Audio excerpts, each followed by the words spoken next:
So just a guitar riff. I had the guitar riff and the title. I had it for years. The title and the guitar riff. I had it for years. Never knew what to do with it. How autobiographical are these songs? Only later, when I look back on them, do I realize what they're often about. You know, it's a kind of cathartic thing, songwriting. Sometimes they're just a story. Sometimes they're just a song that you want to get out. But a lot of the time, they're about real things that have happened to me. Things that happened in my childhood up to the age of 22 or 23. Still, like as they do with everybody, it leaves a tremendous impression on you. And those are the things that I still write about to this day. I still draw on them. Vivid memories, heartache and pain, and things that happened to me. What's the most important aspect of the things that you do to you? Is it the songwriting, the performing, the playing, the recording? If there's one thing you said, boy, if I could only do one of these, would it be the songwriting? Yeah, it'd be songwriting. Yeah, that's it. Because it's a drug, and I'm addicted to it. Because it's like having a room in your house that only you ever go into and look around. I feel sorry for other people sometimes that are around me that I have to shut out from that, because it's a part of I can't imagine being without songwriting, without having that expression, and I wouldn't be a complete.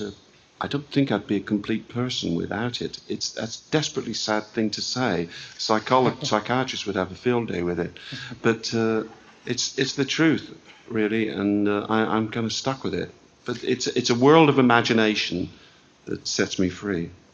Are you constantly writing?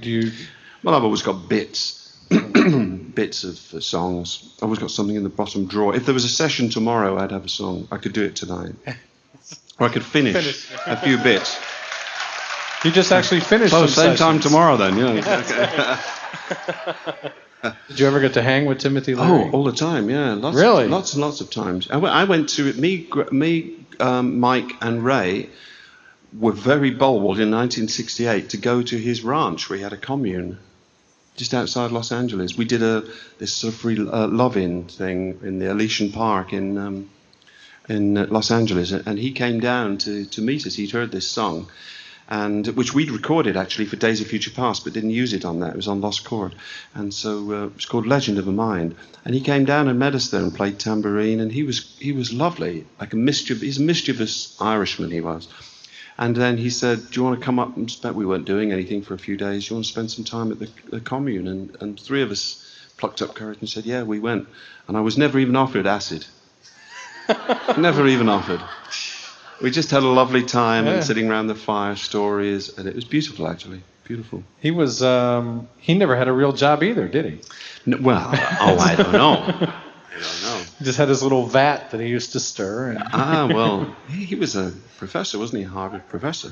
Oh, at Harvard, that's right. Yeah, that's yeah. Right. So I guess he did something, Yeah, and then he was really persecuted, and I think he was unjustly, really. I don't think he was that kind of threat to American security, but at the time, that was the kind of threat they were worried about. Well, John Lennon was seen as a threat also, so yeah, well, weird times back then. Yeah, we've got to have something to be paranoid about. Yeah. But you did do some solo work, and of course... I did a lot of solo work, yeah, sure. Was that as fulfilling for you as the stuff you were doing with the band? It was different. I learned, I got a life. Because I hadn't been, I was 19 when I started with the Moody's, and I'd done all my growing up within a band. And that's not really a way to grow up, to handle the outside world. And as instead of our world getting bigger and more opportunities, it got smaller and more claustrophobic. Because we were being recognized more. It was a big time for us, those early 70s. Very famous, and it was a lot to handle. And we were kind of in a bubble. Go into this room, stay there, somebody might see you, kind of thing.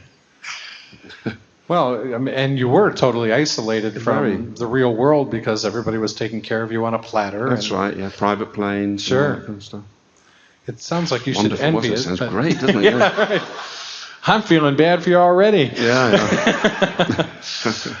But as a songwriter, at least you had, you could go and really do the songs how you wanted them to be done? Oh, or was it so, like that with the Moody's as well? Were you the taskmaster and said... No, whoever wrote the song really had the final say. But like I say, Mike was a big influence when it came to... and Tony Clark, I can't underestimate our producer, Tony Clark's contribution to those first few albums. But working as a solo person meant that I could bring a lot of other things back to the band when we finally got together. I got to work with a lot of other musicians, know how to handle other musicians, to hold my own against great session musicians, because that's not easy. They have an attitude that, well, I'm a great player, I'm a session musician, but really I should be a star. You're a star, but you're probably not a good musician or something. But so you have to say, hey, I'm here doing it. This is my songs, and I'm going to play.